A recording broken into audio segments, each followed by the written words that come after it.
Hi and welcome. I'm Beth and today I'm delighted to share with you a new set of sewing patterns that I've created for the MONST doll body. This pattern will create 4 different clothing items, giving you lots of bang for your buck. My patrons have already seen this adorable midi Blythe and MONST hybrid, and I think it works really well. The midi head fits effortlessly onto the MONST body, and I've just added a smear of hot glue to the neck ball to increase the friction. This body looks wonderfully childlike and is superposable and sturdy. I think the proportions with the midi Blythe head look great as well. The clothing I've chosen to draft first of all is this raglan sleeve top and dungarees. The raglan sleeve top is very easy to put together, and this one here is made using lightweight jersey fabric recycled from a t-shirt. These long dungarees are sewn with lightweight cotton fabric and have fastenable straps made from ribbon. I've already looked out the fabrics I want to use today. This needle cord fabric is for a pair of short dungarees, and these cotton fat quarters are going to become a dress using the same raglan top pattern. Before I start sewing, I'm delighted to introduce the sponsor for today's video. MUNBYN got in touch with me to ask if I'd like to try one of their portable thermal printers. They had no idea that I was already on the lookout for a new printer, because our current one likes to leave big ink smears across every page it prints. It's been driving me mad, so I jumped at the chance to try out a full-scale thermal printer. The box contains everything I need to set it up, and the printer itself is so wonderfully small and pink. The printer comes with a full roll of thermal paper included, but they also sent me a packet of fan fold paper to try out too.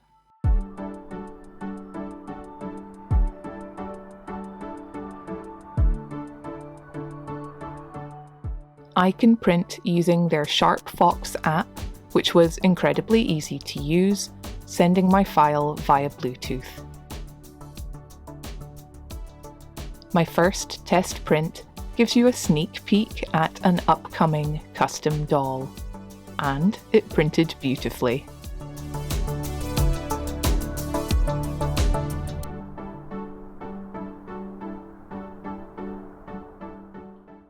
Whilst browsing the app, I noticed they have built-in documents, such as sheet music and even checklists, which could be very useful.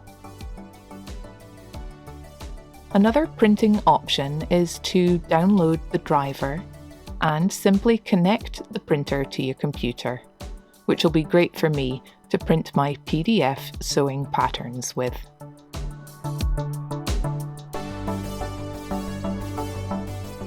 I'm finally able to print without any messy ink smears, and the perforated fan fold paper tears easily. The paper quality is perfect for my template pieces, neither too thick nor thin. Here are all the pattern pieces included in my MONST clothing set.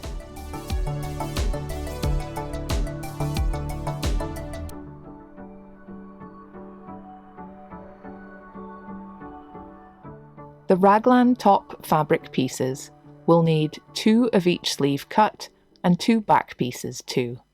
The dungarees just need 2 mirrored pieces and have 2 different leg length options.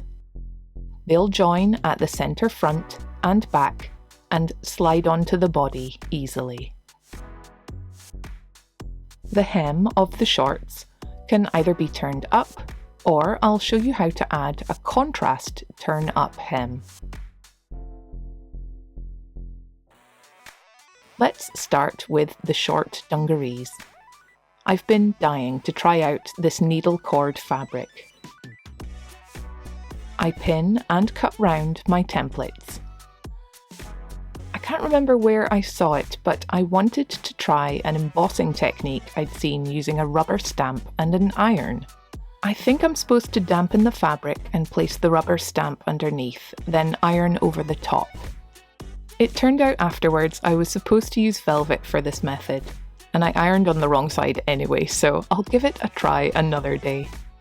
I do have this slightly embossed mushroom shape though, which I plan to place on a patch pocket for the front of the dungarees.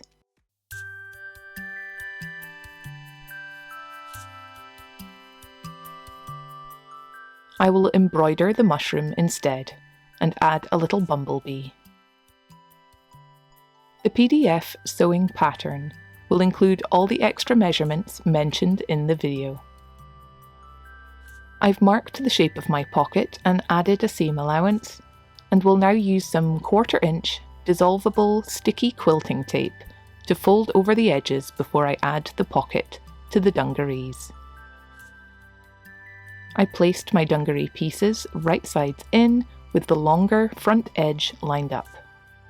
I sew the front seam with a 5mm allowance. I've also overlocked the edge, and now we have 2 options for finishing the top seams. We can either place a lining or interfacing piece over the front to be sewn and turned to the inside, or we can simply snip and turn in all the seam allowances and stick or stitch them down. Here are examples of my long dungarees. This one has an interfacing lining, and this one had the seams turned and sewn instead. For my needle cord dungarees, I've opted for a lining and will now snip the excess and the curves before turning it to the inside.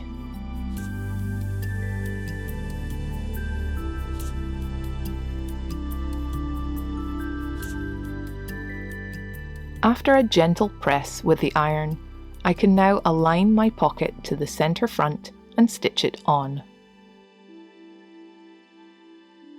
Next, we'll hem the legs. The long or short versions can simply have a turned in and top stitched hem, but I want to try adding a cute turned up look. I've cut 2 rectangles, the width of the leg by 2.5 centimetres. I fold them like this and will sew with raw edges aligned and a 5mm allowance, before trimming the excess seam allowance and turning it round to the front side of the shorts, hiding the raw edges.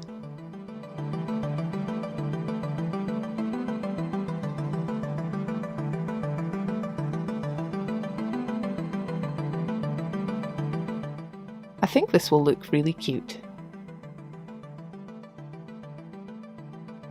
To close up the back of the dungarees, stitch or pin your contrast hems so they're on the outside. Then, with right sides facing, align the centre back seam, which will be sewn with a 5mm allowance. We can then open out the crotch seam and sew it next. Here I've also overlocked that back seam and will now snip into the curved seam allowance of the crotch.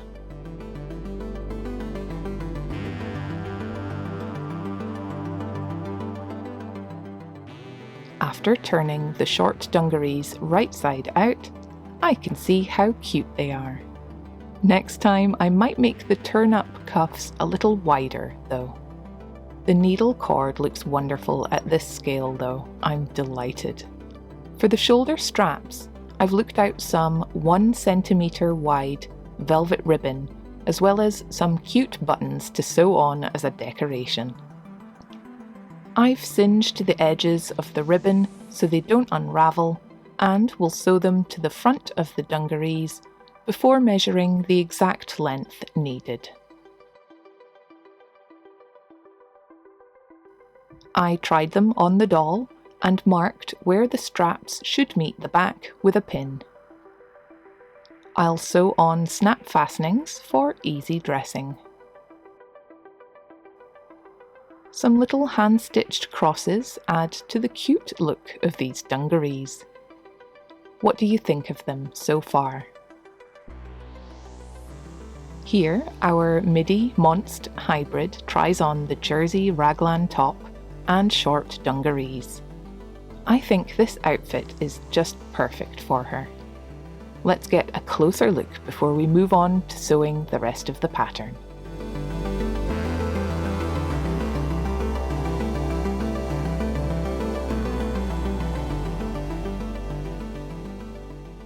For the front top template piece, I'm going to arrange it diagonally so that I can get one of these B's right in the front. The other pieces can be arranged to line up with the grain of the fabric. I've fray checked and cut out the pieces and will assemble them like this. The sleeves will align and be sewn with first the front and then with the back pieces. There's a 5mm seam allowance again, and afterwards I'll hem the sleeves and the neckline. I'm going to add this tiny gathered elastic trim to them both, which could be oriented up or down for the neckline.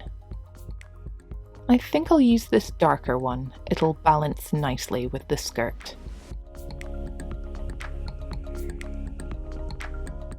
I've cut little slits into the seam allowance where the sleeves bend. And will finger press the seam allowances open. Once I've added the cuff and collar trim, I'll fold the top along the sleeves and sew the sides closed. Here you can see I wrapped the back seam around the lace trim as I sewed it. This gives me a nice finish when it's unfolded.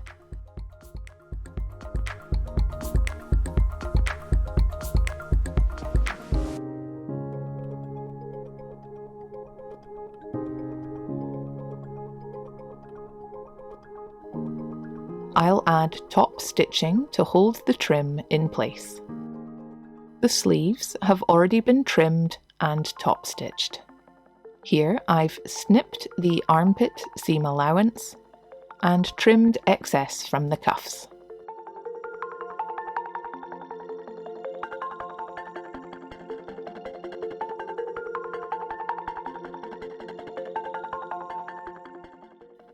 Once turned right side out, I finger press the side seams open.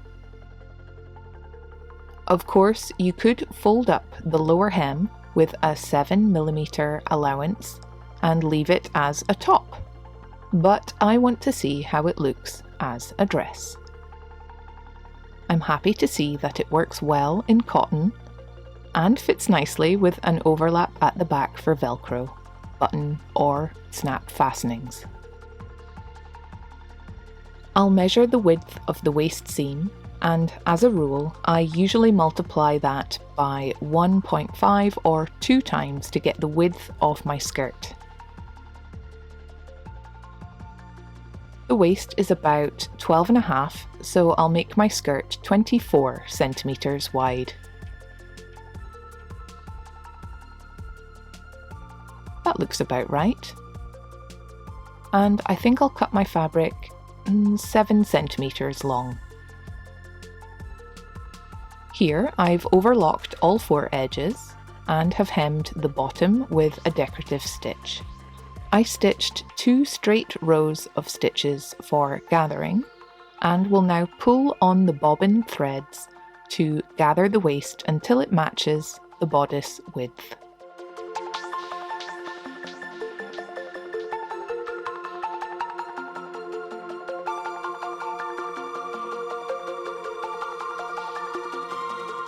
I'll give the gathers a press with an iron before pinning to the bodice. I'll then sew them together with a 7mm seam allowance. Here's my nearly finished dress getting a test fit. I think it looks really super sweet and, again, really suits this childlike body. If you would prefer a higher waist and tighter fit, then you could remove a little from the waist hem of the top before attaching the skirt. You could gather or take in the side seams too. I prefer this relaxed fit though, and will add my closures next. I stitched on a couple of decorative buttons and a snap fastening. I overlapped my back seam slightly so that there's no gaping. I also added some extra stitches to hold the seam allowance neatly. I'm so pleased that these patterns turned out to be so versatile, and I hope that you'll find them really useful if you also have one of these MONST dolls or bodies at home. You could create quite the little capsule wardrobe with these dresses, long and short dungarees and tops. I couldn't be any happier with my new pink thermal printer as well, and I want to say a huge thank you again to MUNBYN for sponsoring this video. You'll find links and a discount code in the description box below if you'd like to get one of these for yourself. You'll also find a link to the PDF pattern available at my website, bethramsden.com. If you've enjoyed today's video, please leave me a like and a comment telling me what you liked the most. Thank you all for watching, and thank you to my patrons for all your extra support over there too. Please take care, and I'll see you again soon. Bye!